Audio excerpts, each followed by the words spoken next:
इसका activity control करने के लिए हम एंड फायर यूज करते हैं। वो हमारा पहला सबवूफर है, पहली लाइन है। यहाँ पे आपको सिर्फ बेस मिलेगा। कितना भी बेस लगाए हैं उनका आधा बेस भी आपको टक्कर दे देगा। तो एक लाइन और पीछे लगा देते, 3 लाइन कर देते, फिर और लगा देते, 4 लाइन कर देते, चारों का थ्रो मिलता है। सार्जन का ही सेटअप मतलब इनको टक्कर देगा। सार्जन खुद बोलते हैं कि अगर सेटअप पे ज्यादा लाइटिंग लग जाता है तो जैसा प्रेशर चाहिए होता है वैसा प्रेशर आगे नहीं मिल पाता है। तो सोचिए कि आगे सामने दीवार खड़ा कर दिए खुद अपने ही बेस का और पीछे से बेस बजाएंगे तो क्या उसको मतलब आगे जाने देगा? नहीं जाने देगा, बैक साइड से निकल जाएगा। जैसे कि मान लीजिए सार्जन से ही कंपटीशन आपका हो जाए या पंकज से या शशि से और उनका माल वहां पे 15 या 20 ही लगा है तो फिर तो आपको पब्लिक यही कहेगी कि आपने 30-35 बेस लगाकर क्या उखाड़ लिया। तो दोस्तों सुनने में आ रहा है कि डीजे कसाना इस बार ऐसा सेटअप बने कि पूरे हरिद्वार में कभी भी वैसा सेटअप नहीं बनाया था।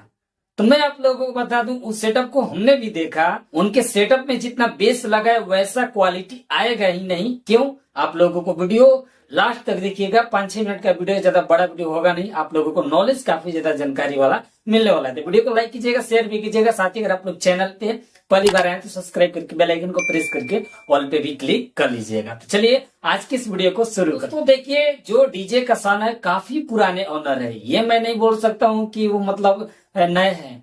उनका जब से वो साउंड सिस्टम चला रहे हैं हम लोग उस टाइम से जन्म भी नहीं लिए होंगे। ये फैक्ट है, उनको काफी ज्यादा नॉलेज है। लेकिन इस बार क्या हुआ है कि वो अपना सेटअप जो ट्रोलअप लगा है काफी ज्यादा बड़ा सेटअप लगा है। और बड़ा मतलब ये नहीं कि ऊंचाई और चौड़ाई में है। उनका सेटअप एक ऐसा टाइप का बन गया है कि अब क्या ही बताया जाए। पहले आप लोग ये वाला वीडियो देखिए। लोगों को इस चीज के बारे में नहीं पता है। उनको पता है कि अगर आगे कुछ सामान के आगे लग गया तो प्रेशर घट गया, पर ऐसा नहीं हो सकता। जो बड़े बड़े कॉन्सर्ट होते हैं उसमें एंड फायर टेक्नोलॉजी यूज होता है। बेस के पीछे बेस लगाई जाती है, दोनों को फ्रीक्वेंसी मैच करने के बाद प्रेशर डबल होता है। बेसिकली बेस जो होता है वो ओमनी डायरेक्शनल होता है। मतलब बेस का जो एनर्जी आपको मिलेगा वो चारों तरफ मिलेगा, पीछे आगे साइड में। तो उसको जो कंट्रोल करने के लिए हमें ये सिस्टम या इसको हम कह सकते हैं कि हमें इसको डायरेक्टिविटी कंट्रोल करने के लिए, बेस का डायरेक्टिविटी कंट्रोल करने के लिए हम एंड फायर यूज करते हैं। अभी आप सेटअप पे देखेंगे तो मैं आपको दिखाता हूँ। एक बार लेके चलते हैं भैया के पास, दिखा सकते हैं सेटअप पे। अब हम आपको बेसिकली ये जो है वो हमारा पहला सबवूफर है, पहली लाइन है। यहाँ पे आपको सिर्फ बेस मिलेगा, कोई भी टॉप नहीं है इसमें। दूसरा सबवूफर है, इस पे भी आपको सबवूफर मिलेगा। भी आपको सबवूफर मिलने वाली है। ग्रिल टू ग्रिल यहाँ पे एक डिस्टेंस नापा जाएगा। उस डिस्टेंस के अकॉर्डिंग जो वेवलेंथ है यानी फ्रीक्वेंसी का वेवलेंथ है उसको मैच करा जाएगा।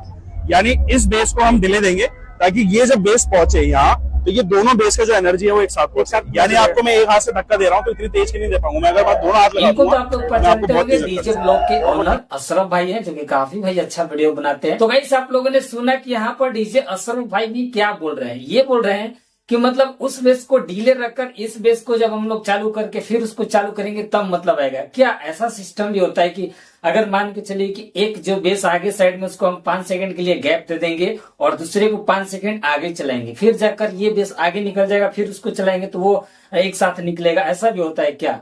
नहीं, ऐसा बिल्कुल ही नहीं होता है। क्या ऐसा कोई सिस्टम आया है कि आप उस बेस को मतलब 10 सेकंड के लिए डिले रख सकते हैं मतलब, और या 15 सेकंड के लिए, फिर इसको जब निकलेगा फिर उसको फ्रिक्वेंसी पे सेट कर सकते हैं। लेकिन वहां पे ये भी बोल रहे हैं डीजे अशरफ भाई कि इसका जो बेस आएगा और उसका जो बेस आएगा दोनों का एक साथ ही ताकत लगेगा। बिल्कुल ही ऐसा नहीं होने वाला है। मैं अपना थॉट बता रहा हूँ, मैं अपना ओपिनियन बता रहा हूँ। देखिए समझिए कि यहाँ पर जो इस टाइप के बेस लगाए हैं, शायद मान के चलिए ऐसे 15 बेस पीछे है, 3 बेस का मतलब लाइन है ऐसे चौड़ाई में। मैंने पहले ही बोला था कि अगर 12 फीट चौड़ाई में होगा तो 4 3 12 3 लगाए और 5 ऊपर लगाए, यानी 5 3 15 बेस आगे है और नीचे में भी वो लगाए हैं मतलब 3 बेस, तो मतलब टोटल 33 बेस लगाए। अगर आगे इधर उधर और भी लगाए होंगे तो वो चीज हमें दिख नहीं रहा है, बाकी आप लोगों को जो वेरियस होंगे अच्छे तरीके से दिख रहा होगा। तो देखिए इनका जो सेटअप लगा है इस बार हरिद्वार में जैसे 2024 में लगाए थे, मतलब ये बोल रहे हैं कि इस बार 2026 में यूनिक है। यूनिक कुछ नहीं है, आप महंगा ब्रांड डायनामाइट का यूज किए, ये काफी अच्छा बात है कि डायनामाइट एक महंगा ब्रांड होता है, उसका स्पीकर इतना ज्यादा कॉस्टली आता है, साथ ही उसका स्पीकर या एम्पलीफायर वगैरह भी काफी कॉस्टली आता है। ये परफेक्ट बात है कि आपने ओरिजिनल एम्पलीफायर और ओरिजिनल स्पीकर यूज किया है, जो कि ये नहीं कि मतलब लोकल फोकल। ये मैं 100% आपको अपने तरफ से नंबर दूंगा, 100%। ये फैक्ट है कि आपने डायनामाइट का पूरा सेटअप यूज किया जैसे कि अशरफ भाई ने बोला। लेकिन कुछ आपने ये चीज भी गलती कर दिया दिखावे के चक्कर में, मान के चलिए कि आप लोगों ने 2024 में क्या किया था और आप लोगों से सार्जन का सेटअप क्यों बेस्ट बज रहा था, थोड़ा सा समझिए। बेस्ट उनका सेटअप इसलिए बज रहा था कि वो जितना भी बेस लगाए थे, चाहे 15 बेस लगाए, चाहे 20 या 30 जितना भी लगाए थे, वो टोटल ट्रक की एक साइड में ऐसे लगाए थे।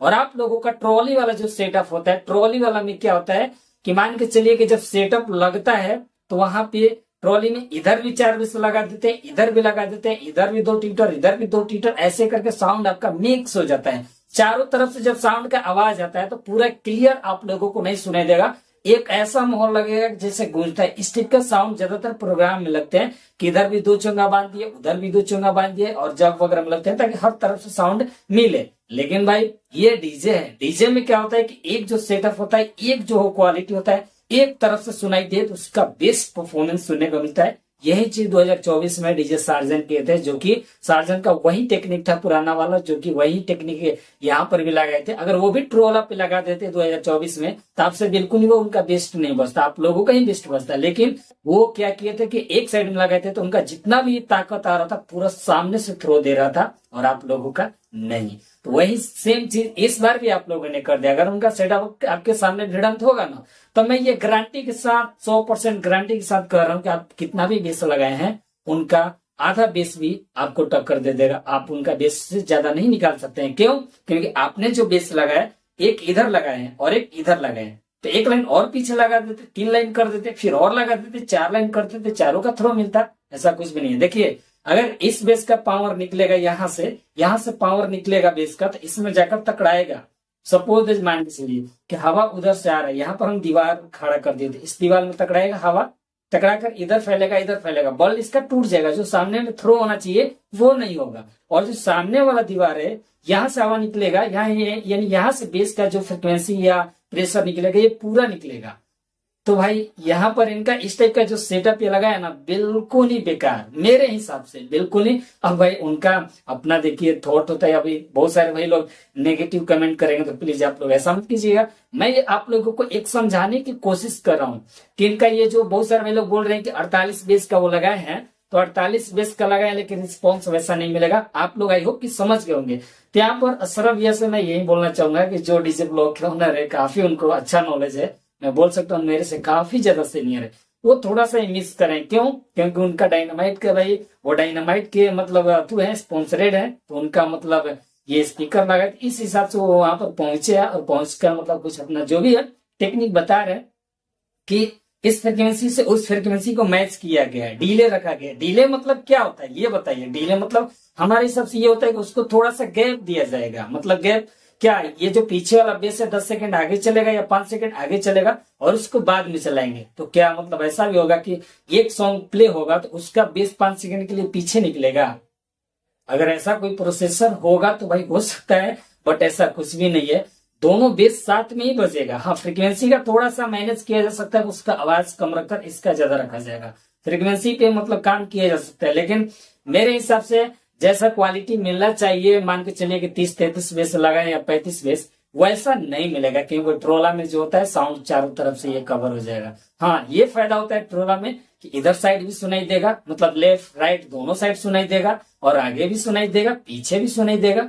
ये फायदा इसमें होता है ट्रोला में, जो कि कांवड़ यात्रा के लिए यही बेस्ट होता है। मैं ये भी बोल रहा हूँ कि कांवड़ यात्रा जो चलता है, कांवड़ यात्रा के लिए भी बेस्ट होता है कि पीछे में आवाज ज्यादा हो और चारों तरफ और भी थोड़ा थोड़ा सुनाई दे, जो कि ये शुरू से लोग चलाते आ रहे थे 24 से पहले। और जब से 24 में पहुंचे डीजे सार्जन, तो वहां पे ट्रेंड ही चेंज कर दिए। ये भी काफी सारा ऐसा सेटअप लगाए ट्रक पे कि जो कि पूरा सामने से ही लगाए, मतलब पीछे से लगाए हैं, एक भी इधर उधर नहीं। तो उनका सेटअप का भी रिस्पॉन्स तगड़ा मिल रहा था। तो देखिए, कहीं ना कहीं मेरा मानना यह है कि जो ये लगाए हैं डीजे कसाना, ये इनका सेटअप 30-33 बेस या 35 बेस के तरह रिस्पॉन्स नहीं देगा।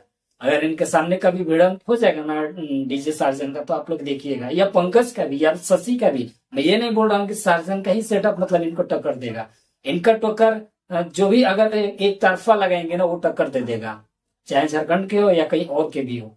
तो ये थोड़ा सा यहाँ पर मिसमैच किया। मिसमैच मतलब ये किया कि ये डीजल ज्यादा फूकने के लिए, ज्यादा लोड देने के लिए और ज्यादा दिखावे के चक्कर में, इसीलिए तो पुलिस प्रशासन इनका सेटअप आप लोग देख सकते हैं वीडियो में, कुछ हाइट भी ज्यादा कर दी, जिसकी वजह से इनका हाइट खोला जा रहा है। बोले हैं प्रशासन, और उनको उत्तराखंड से हटाकर दिया गया है यूपी में, डायरेक्ट भेजा गया यूपी बॉर्डर पे कि आप यूपी के पास जाकर बजाइए जो भी कुछ किए, हमारे उत्तराखंड में इतना बड़ा सेटअप इस टाइप का नहीं चलेगा। जो उत्तराखंड के प्रशासन या जो भी है उन्होंने गाइडलाइंस जारी किया था कि 10-12 का ऐसा गाइडलाइंस आया था। तो भाई आप लोगों का क्या राय, जो भी भाई लोग अगर सुने होंगे तो थोड़ा सा कमेंट करके बताइएगा कि क्या ये 33 या 35 बेस की तरह रिस्पॉन्स उनका सेटअप दे रहा है या नहीं दे रहा है। मेरा तो मानना बिल्कुल ही नहीं देगा। जो आगे वाला बॉक्स है वही कवर करेगा। अब सामने वाला जो पीछे वाला बॉक्स से प्रेशर आएगा तो इस पे मतलब तकड़ा जाएगा, तकड़ा कर ऐसे हो जाएगा। इसका जो प्रेशर है ऐसे हो जाएगा, जो गैप रहेगा उधर ही ना भाई निकलेगा। बेस का क्या मतलब होता है, बेस जो होता है हवा निकलता है। आजकल के टाइम में जितने भी हेवी वाटेज के स्पीकर लग रहे हैं वो प्रेशर तगड़ा दे रहे हैं। प्रेशर मतलब हवा, तो अगर हवा मतलब ज्यादा मतलब निकलेगा तो उसको हवा को ट्रेवल करने के लिए डिस्टेंट भी तो चाहिए ना। आजकल देखते हैं सार्जन खुद बोलते हैं कि अगर सेटअप पे ज्यादा लाइटिंग लग जाता है तो जैसा प्रेशर चाहिए होता है वैसा प्रेशर आगे नहीं मिल पाता है। तो सोचिए कि आगे सामने दीवार खड़ा कर दिए खुद अपने ही बेस का और पीछे से बेस बजाएंगे तो क्या उसको मतलब आगे जाने देगा, नहीं जाने देगा, बैक साइड से निकल जाएगा। मैं ये नहीं बोल रहा हूँ कि मतलब बजेगा नहीं, बजेगा, बजेगा, तगड़ा बजेगा, लेकिन जैसा रिस्पॉन्स चाहिए वैसा नहीं मिलेगा। ये तो हो गया। अगर मान के चले कभी किसी से कंपटीशन हो जाता है रास्ते में, जैसे कि मान लीजिए सार्जन से ही कंपटीशन आपका हो जाए या पंकज या शशि से, और उनका माल वहां पे 15 या 20 ही लगा है, तो फिर तो आपको पब्लिक यही कहेगी कि आपने 30-35 बेस लगाकर क्या उखाड़ लिया। उन्होंने तो 15 बेस ही लगाकर आपको मतलब कंपटीशन में हरा दिया या कंपटीशन कर लिया। तो ये थोड़ा सा क्वांटिटी भी कभी काल मतलब खराब कर देता है मैटर को। अगर आपने क्वांटिटी ज्यादा लगाया और अगला कम लगाएगा और आपके जैसा रिस्पॉन्स निकाल देगा तो फिर आपका बेकार हो जाएगा। तो गाइस मेरा मानना यह है कि डीजे कसाना का सेटअप वैसा रिस्पॉन्स नहीं देगा जैसा 30-35 बेस देना होता है। बाकी आप लोग का क्या राय नीचे कमेंट करके जरूर बताइएगा। लेटेस्ट अपडेट जानने के लिए आप लोग इस चैनल को सब्सक्राइब कीजिए। तो चलिए मिलते हैं नए वीडियो के साथ में, तब तक के लिए जय हिंद, जय भारत।